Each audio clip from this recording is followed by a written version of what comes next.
ఏం చేసినా తనే గుర్తుకొస్తుంది. తనను ఒక్కసారి చూడాలని నాకు తెలిసిన దేవుళ్ళందరినీ వేడుకున్నాను.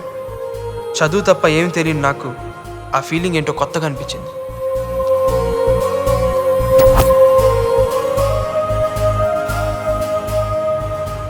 ఒక్కరోజు తను కనపడబోయేసరికే పిచ్చెక్కినట్టే. నా పరిస్థితి ఏంటో నాకే అర్థం కాలేదు. ల్యాబ్ నుంచి వచ్చేసావేంట్రా? 2/4 కాఫీ. అవునరా, ఎందుకు వచ్చావు?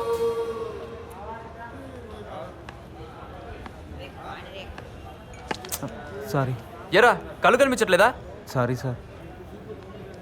ఏమైందిరా నీకు? 2 రోజుల నుంచి అదోలా ఉన్నావు, పిచ్చి పిచ్చిగా బిహేవ్ చేస్తున్నావు. ఎంతో సాఫ్ట్గా ఉండేవాడివి, ఎప్పుడు లేని ఆడి మీద ఇంత అలా గరుస్తున్నావు. ఏమైందిరా నీకు? ఇంట్లో ఎవరికైనా ఒంట్లో బాలేదా? చచ్చా, అటువంటివి ఏం లేవురా. రేయ్, మేము నీ ఫ్రెండ్స్ రా, ఏమైనా ప్రాబ్లం ఉంటే షేర్ చేసుకోరా. ఏం లేదురా, ఈ మధ్య ఒక అమ్మాయిని చూశాను రా. ఆ అమ్మాయిని చూసినప్పటి నుంచి ఏదో ఏదో తెలియని బాధ కదరా. ఏయ్,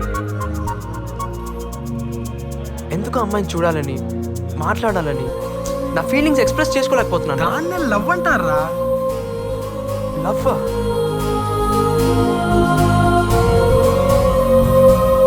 ఒక్కసారి చూసినందుకే లవ్ ఎట్ ఫస్ట్ సైట్ అంటే ఇదేరా?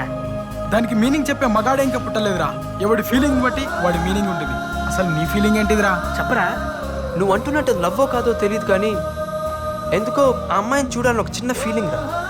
కానీ ఎలా? నా అరిగాడు కూడా లవ్ లో పడ్డాడు రోయ్.